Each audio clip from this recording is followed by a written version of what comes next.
Are directed energy weapons real? Without doubt. Have directed energy weapons been used against U.S. government personnel? Absolutely. These are weapons of maximum disruption. Mike, you did counterintelligence work for the U.S. government. You dealt with highly classified information. We walked in on an operation that the hostile country was doing. So you were attacked by a hostile intelligence service. Right. It fundamentally disrupts the brain network Yes, ma'am. and can cause brain cell death. Yes, ma'am. We'd applied for workers' compensation. The agencies involved did everything they could to not approve my application. You were denied 3 times for workman's comp. Right. All these people being injured, and you're just saying, no, it didn't really happen. I have a letter here from one of the country's leading Parkinson's experts. I can state that Mr. Beck has a much more clearly documented exposure to a microwave weapon than those patients described in either the literature or the media. Mr. Beck clearly merits the recognition that his Parkinson's disease and its associated symptoms are due to his government service. Mike, do you think it's a government cover-up? Yes.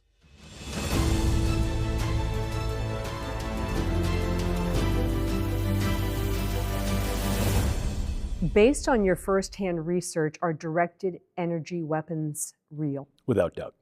Have directed energy weapons been used against U.S. government personnel? Absolutely. Have directed energy weapons been used at targets overseas? Yes, ma'am. Are reports of directed energy weapon attacks inside the U.S. credible? Absolutely. A longtime advisor to the U.S. military, James Giordano is the director of the Center for Disruptive Technology and Future Warfare at the National Defense University. Giordano shared his expertise with the caveat he does not speak for the U.S. government. These are weapons of maximum disruption. It allows you to get in fast, hit hard, get out, and then, and only then, will the effects begin to be known. In 2016, when almost 24 government employees became ill in Cuba at the U.S. Embassy, Giordano was brought in as a lead consulting neuroscientist. The U.S. diplomat's debilitating brain injuries became known as Havana syndrome, or anomalous health incidents. How many types of directed energy weapons exist that have been used against U.S. government personnel? To my experience and from my analysis, essentially 3. So we're looking at 2 forms of sonic weapon. They both use sound and the expansions and contractions of a sound wave as the mechanism by which it's going to disrupt function and structure of various tissues, but they do so differently. And the third was something that was really something of a revelation, and this is the use of scalable and directable microwaves.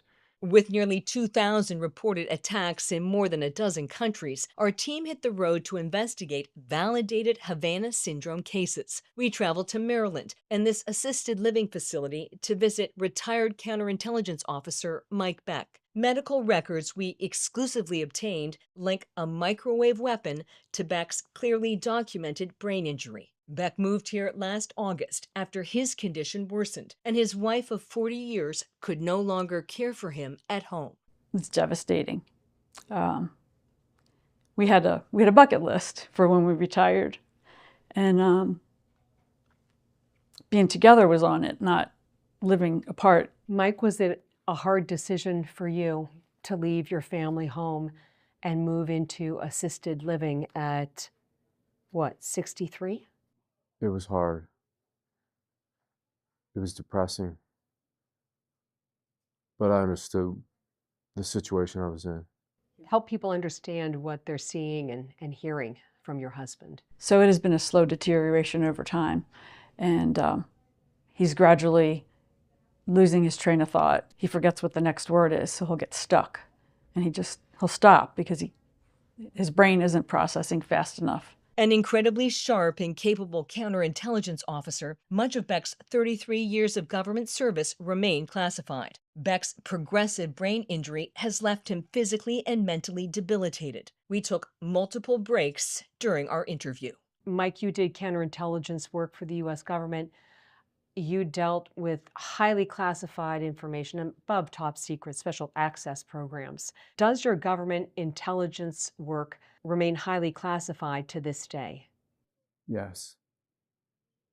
Yes, it is. A year after this home video was shot of his daughter's christening in 1995, Beck describes a directed energy weapon attack that hit him and his partner while on assignment for the U.S. government. The location remains secret. We traveled to a hostile country, and we found some pieces of gear that we only heard about. We walked in on an operation that the hostile country was doing. So you were attacked by a hostile intelligence service after you made a major find about their capabilities that they were going to use against the United States. Right. This 2014 national security memo linked the hostile country where Beck says he was attacked to a high-powered microwave system weapon. But the Becks are still fighting for recognition. If this memo is not enough evidence that your husband was hit by a directed energy weapon, what else does the U.S. government need?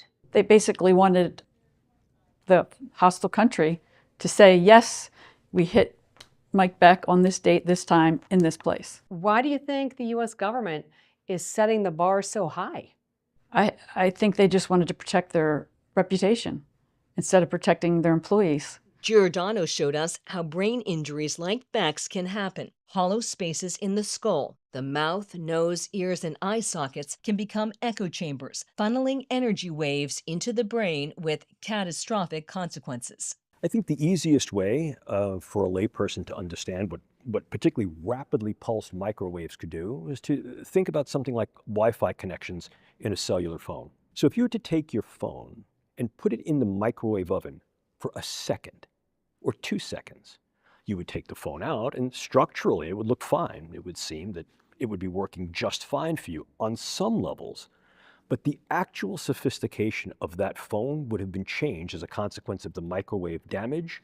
And not only will it change then, but that change is durable and characteristically progressive. That's what a directed energy weapon attack does. Yes, ma'am. It fundamentally disrupts the brain network Yes, ma'am. and can cause brain cell death. Yes, ma'am. It can cause both brain cell death and change in the functional ability of various cells and nodes in the brain to be able to maintain the networks that are so vital to our thought, our emotions, and our behaviors. When a directed energy weapon attack happens, is that the end of the damage? The problem with directed energy attacks, like many things that can happen to the brain, is that the initial insult at the injury itself is nothing more than the first snowball that then leads to the avalanche. The injury to the brain impairs the brain's ability to not only function at the time of the injury and thereafter, but to compensate effectively. So then you begin to see a cascade of effects. Who or what is responsible? This becomes difficult. But I think what's important to note is who has developed these technologies and who may be using them in a whole set of practices. Here we encounter, if you will, the big three: the United States and some of its international economic and technological and military allies, our trans-Pacific peer competitor, China, who has developed these types of technologies for a variety of uses, and certainly our transatlantic peer competitor, Russia. These British medical records show in 2006, Beck was diagnosed with Parkinsonism. That's an umbrella term that refers to brain conditions that cause slowed movement and stiffness. What made Mike's Parkinson's case stand out? Well, it's very unusual because he was a young onset. He was only 45. It's usually 70s, 60s, late 60s to be diagnosed. Did he have any of the typical signs of Parkinson's? No. His first sign that I noticed was his anxiety. He never had the tremor. He still doesn't have a tremor. So you've had a Parkinson's diagnosis and then more recently a diagnosis of dementia. Yeah. Is that a secondary consequence of the Parkinson's? Yes. Are you frustrated? Are you looking for the words? Yes, it's very frustrating. I always wanted to have my A game on for work assignments. Until I got hurt, I had a lot of success in the workplace. The one thing I can say about work is I loved my job. I can see a lot of sadness in your eyes. It was a great career. I was blessed to have such a good job, work with good people. Cases like Beck's impact diplomats, military operatives, law enforcement professionals, and America's spies. I was an employee of the Central Intelligence Agency for 19 years. In December, a CIA whistleblower we agreed to call Alice to protect her identity came forward for the first time. Alice described the fallout of a directed energy weapon attack targeting her in Africa. And we're basically like ticking time bombs, Catherine. You know, I've already started having to go to funerals. I have friends in nursing homes. I have friends with dementia and Parkinson's. In some ways, you know, people have a heart attack, and if you don't die of it, we know how to fix a heart attack. We don't know how to fix this. Like the CIA whistleblower, the Labor Department acknowledges Beck's traumatic brain injury is the result of his government service. In Beck's case, the Labor Department only acknowledged his Parkinson's diagnosis after a high-profile intervention. I have a letter here from one of the country's leading Parkinson's experts. He writes, "Although I have limited expertise in so-called Havana syndrome, I can state that Mr. Beck has a much more clearly documented exposure to a microwave weapon, as well as a much more clearly documented brain injury than those patients described in either the literature or the media. Mr. Beck clearly merits the recognition that his Parkinson's disease and its associated symptoms are due to his government service." We'd applied for workers' compensation, and the agencies involved did everything they could to not approve my application. You were denied 3 times for workman's comp. Right. Did you finally get workman's comp? The benefit we received was they will pay for Mike's assisted living. You shared one of the bills for the assisted living with our team, and it says there's a balance due of over $25,000. Is the government paying Mike's assisted living on time? No. No? No. How many months behind is the U.S. government on its payments for Mike's assisted living? 3 months behind. Does that just create more anxiety? It does. It's scary. I mean, I don't know how long, when am I going to get the call that says, you're going to have to pay this because we still haven't gotten a check?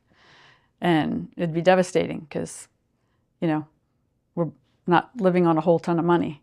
I have this intelligence community assessment from January. It was released by the Biden administration. It says most of the intelligence community continues to assess that it's very unlikely a foreign adversary is responsible for the events reported as Havana syndrome or anomalous health incidents. It's ridiculous. I mean, all these people being injured, and you're just saying, no, it didn't really happen. I mean, how do you make this up? Mike, do you think it's a government cover-up? Yes. Is the U.S. government trying to limit the identification of cases and compensation? That sounds reasonable. Is that what you think?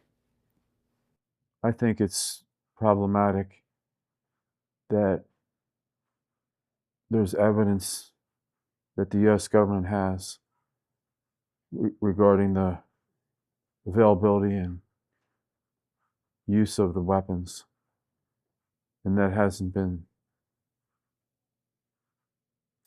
brought to light. Were you left behind by the U.S. government? Most definitely. There's a narrative that directed energy weapon attacks didn't really begin until 2016.